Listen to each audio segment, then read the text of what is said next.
Shalom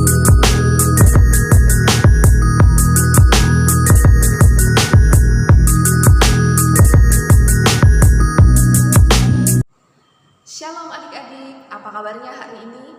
Kakak berharap adik-adik di rumah tetap dalam keadaan yang sehat dan semangat karena kita saat ini boleh kembali dalam ibadah PLK Teruna.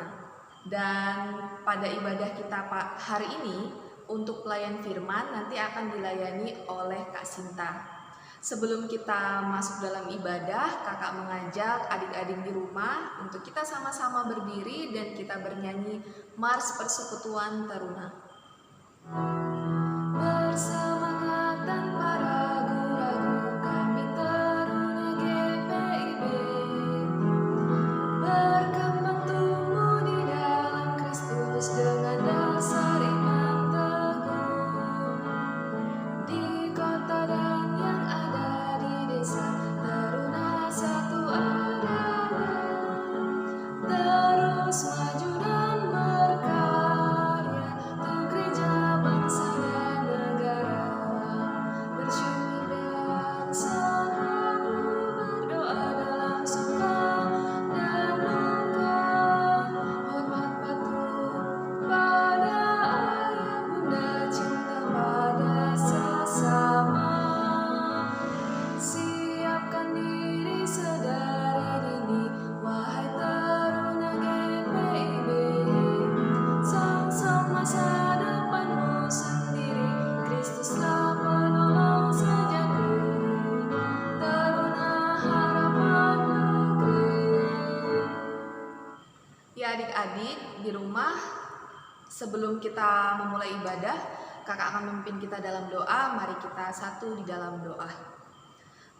Bapa yang ada di dalam kerajaan sorga, saat ini kami datang di hadirat-Mu untuk kami boleh sama-sama bersekutu, memuji dan memuliakan nama-Mu. Ya Tuhan, pada hari ini kami boleh kembali melaksanakan ibadah PLK Teruna, itu semua senantiasa oleh karena penyertaan daripada Tuhan saja. Pada hari ini ya Tuhan, kami menyerahkan ibadah yang akan kami laksanakan ini, biarlah dari awal, pertengahan hingga berakhirnya boleh berjalan dengan baik seturut dengan kehendak Tuhan. Kiranya Tuhan juga senantiasa mencurahkan Roh Kudus-Mu sehingga kami dapat mengerti, memahami apa yang boleh kami dapatkan dalam ibadah PLK Teruna kami pada hari ini. Terima kasih ya Tuhan.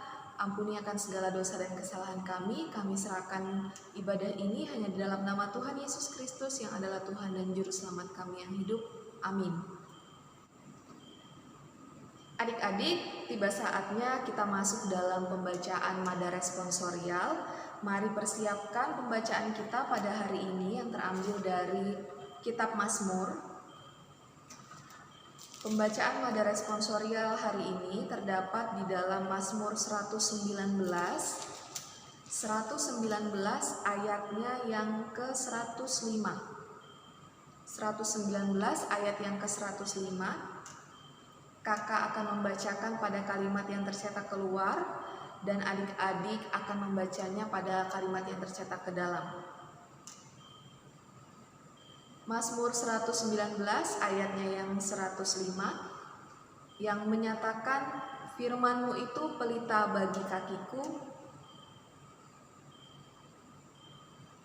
Demikianlah pembacaan Mada Responsorial kita pada hari ini, dan untuk meresponnya mari kita bernyanyi dari Kidung Jemaat 424, Kidung Jemaat 424, Yesus menginginkan daku.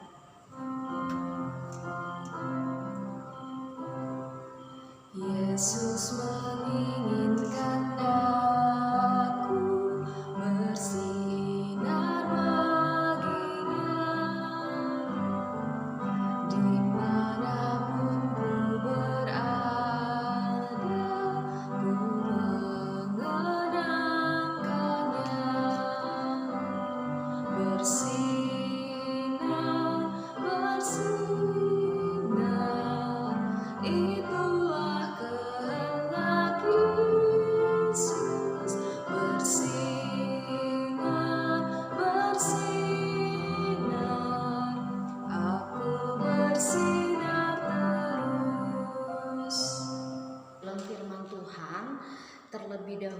adik-adik mempersiapkan pembacaan Alkitab kita yang terambil dari Kisah Para Rasul 22 ayat 1 hingga ayat yang kelima. Kisah Para Rasul 22 ayat 1 hingga ayat yang kelima. Kalau Alkitab kita sudah terbuka, mari adik-adik kita berdoa, kita satu di dalam doa. Tuhan, tak henti-hentinya kami mengucapkan terima kasih kepadamu atas penyertaan Tuhan. Karena pada pagi hari ini kami sebentar lagi akan membaca dan merenungkan sebagian dari berita firman-Mu. Kiranya Tuhan mau memberkati firman Tuhan yang akan kami dengar nanti. Kiranya dapat kami aplikasikan dalam kehidupan kami sehari-hari. Dan berkati hamba juga yang akan membawakan dalam firman. Kiranya Tuhan mencurahkan Roh Kudus di tengah-tengah kami. Amin. Iya adik-adik, kita akan membaca dari Kisah Para Rasul 22 ayat 1 hingga ayat yang kelima. Kita bacanya bersama-sama. Paulus berbicara kepada orang Yahudi. Hai saudara-saudara dan bapak-bapak, dengarkanlah apa yang hendak kukatakan kepadamu sebagai pembelaan diri. Ketika orang banyak itu mendengar ia berbicara dalam bahasa Ibrani, maka tenanglah mereka. Ia berkata, aku adalah orang Yahudi, lahir di Tarsus di tanah Kilikia, tetapi dibesarkan di kota ini, dididik dengan teliti di bawah pimpinan Gamaliel dan dalam hukuman nenek moyang kita. Sehingga aku menjadi seorang yang giat bekerja bagi Allah, sama seperti kamu semua pada waktu ini. Dan aku telah menganiaya pengikut-pengikut jalan Tuhan sampai mereka mati, laki-laki dan perempuan kutangkap dan kuserahkan ke dalam penjara. Tentang hal itu baik imam besar maupun majelis tua-tua dapat memberi kesaksian. Dari mereka aku telah membawa surat-surat untuk saudara-saudara di Damsyik, dan aku telah pergi ke sana untuk menangkap penganut-penganut jalan Tuhan yang terdapat juga di situ dan membawa mereka ke Yerusalem untuk dihukum. Ya adik-adik, demikian pembacaan Alkitab kita. Adik-adik, firman Tuhan pada pagi hari ini temanya adalah memberitakan Injil secara kreatif. Memberitakan Injil secara kreatif, seperti kalau tadi kita telah membaca dari Kisah Para Rasul 22 ayat 1 hingga ayat yang kelima. Kalau adik-adik bacanya bisa sampai ayat yang ke-22. Kita di sini melihat bagaimana Paulus pada saat itu memberitakan Injil di depan orang banyak ya adik-adik. Nah, kita dapat mengatakan bahwa adik-adik Kitab Para Rasul ini merupakan kisah tentang gereja yang ditulis pada saat itu untuk menyampaikan bagaimana Paulus menyampaikan firman Tuhan atau memberitakan Injil kepada orang banyak. Kan adik-adik, firman Tuhan dalam ayat 1 dan ayat 2 di sini dikisahkan tentang Rasul Paulus yang pada saat itu berbicara kepada orang-orang Yahudi yang berperantauan dan mereka telah terbiasa berbicara dalam bahasa Yunani. Nah, adik-adik, pada ayat yang ketiga Paulus menjelaskan identitas dia dan keberadaan dia.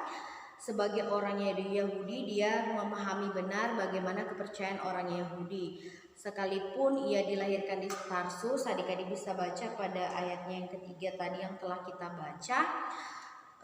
Di situ ia berusaha meraih simpati orang-orang untuk mengingatkan mereka bahwa selaku orang yang giat bekerja, mereka juga di sini diajak oleh Paulus untuk mengikuti Allah Tuhan Yesus. Nah, adik-adik, di sini Tuhan Yesus di dalam Roh Kudus bekerja mengendalikan sejarah misi perkabaran Injil yang diutus oleh Tuhan pada saat itu adalah Paulus. Nah, terus Allah di dalam Tuhan Kristus telah berkarya, memanggil dan mengutus dan memperlengkapi serta memampukan. Nah, adik-adik, karena di sini temanya adalah memberitakan Injil secara kreatif dalam kehidupan adik-adik juga di rumah, dimanapun adik-adik berada, memberitakan Injil secara kreatif. Di sini sering kakak sampaikan kepada adik-adik, ketika kita mau memberitakan Injil bukan berarti kita harus berdiri di atas mimbar untuk memberitakan Injil, tetapi kita memberitakan Injil bisa dalam perilaku kita sehari-hari. Itu salah satu bentuk kita untuk memberitakan tentang kebenaran firman Tuhan dengan adik-adik melakukan perilaku yang baik dalam kehidupan adik-adik sehari-hari, mencerminkan anak-anak Tuhan Yesus. Dan adik-adik memberitakan Injil secara kreatif. Sekarang banyak hal yang bisa dilakukan karena kita memiliki media sosial. memiliki pada saat ini contohnya secara online, kita juga bisa menonton di YouTube, kita bisa memberitakan Injil secara kreatif dengan banyak cara adik-adik. Misalnya untuk adik-adik yang ada di rumah, kita memiliki media sosial, bagaimana kita menggunakan media sosial itu untuk misalnya contohnya kita share tentang ayat-ayat Alkitab, itu merupakan salah satu kita sebagai anak-anak teruna memberitakan Injil secara kreatif. Ada banyak hal adik-adik ketika adik-adik mau juga ikut serta dalam kegiatan-kegiatan remaja, misalnya adik-adik ikut dalam kegiatan-kegiatan persekutuan-persekutuan, itu merupakan bentuk cara adik-adik memberitakan Injil. Kalau dalam kehidupan adik-adik secara keluarga maupun berteman, di situ juga banyak hal yang adik-adik bisa lakukan untuk memberitakan Injil dalam kehidupan adik-adik sehari-hari. Nah, adik-adik adik-adik teruna juga melalui Roh Kudus menghadirkan utusan-utusan Tuhan untuk ada di tengah-tengah kita sebagai pemberita Injil. Nah, teruna dan adik-adik teruna melalui Roh Kudus, Tuhan pasti menyertai dan membimbing dan memampukan setiap orang ketika kita mau berkeinginan untuk memberitakan Injil. Teruna juga adik-adik bahwa dirinya sebagai pengikut Kristus yang diutus di era digital ini memiliki tugas dan tanggung jawab untuk mewartakan kabar baik. Di sini adik-adik memiliki peranan yang sangat penting dalam kehidupan generasi muda. Adik-adik diutus untuk adik-adik menyampaikan berita firman Tuhan ini di area digital ini. Adik-adik memiliki tugas dan tanggung jawab yang besar karena ada banyaknya hal-hal yang buruk yang banyak mempengaruhi di era-era sekarang, tetapi adik-adik tetap harus percaya kepada Tuhan dengan bagaimana adik-adik menggunakan media sosial atau era digital ini dengan baik. Terus adik-adik di sini juga kita mau diajarkan ketika kita memberitakan Injil dimanapun kita berada, tidak harus dengan adik-adik berpidato di depan umum atau ini, tetapi dengan adik-adik menyampaikan atau bernyanyi atau adik-adik ikut serta dalam kegiatan persekutuan, itu merupakan satu hal juga yang adik-adik lakukan untuk memberitakan Injil kebenaran firman Tuhan. Jadi kakak harap adik-adik di rumah dimanapun adik-adik berada, jangan henti-hentinya untuk memberitakan firman Tuhan dengan cara apapun itu. Dalam perilaku adik-adik secara khusus itu dapat mencerminkan adik-adik sebagai anak Tuhan Yesus. Ya adik-adik, demikian firman Tuhan kita pada pagi hari ini yang begitu singkat. Kiranya adik-adik di rumah diberikan kesehatan selalu. Ya adik-adik, untuk merespon renungan firman Tuhan kita pada hari ini, kita bernyanyi dan kita memuji Tuhan dari Kidung Jemaat 426, baitnya yang pertama, kita harus membawa berita.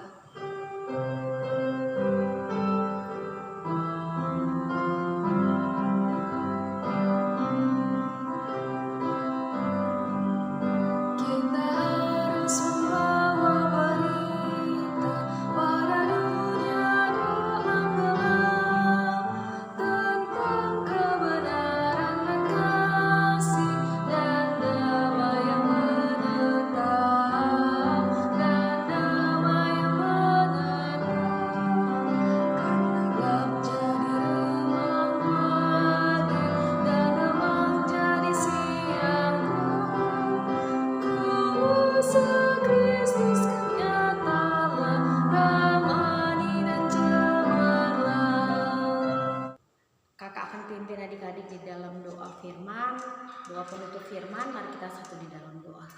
Tuhan, terima kasih ya Tuhan, karena pagi hari ini kami sudah membaca dan merenungkan sebagian dari berita firman-Mu. Kiranya Tuhan memberkati adik-adik teruna yang telah mengikuti ibadah secara online pada pagi hari ini, dan kami tetap terus berdoa ya Tuhan pada minggu-minggu yang akan datang dalam kondisi pandemi, dan pada minggu yang akan datang atau minggu-minggu berikutnya kami boleh kembali lagi beribadah secara tatap muka.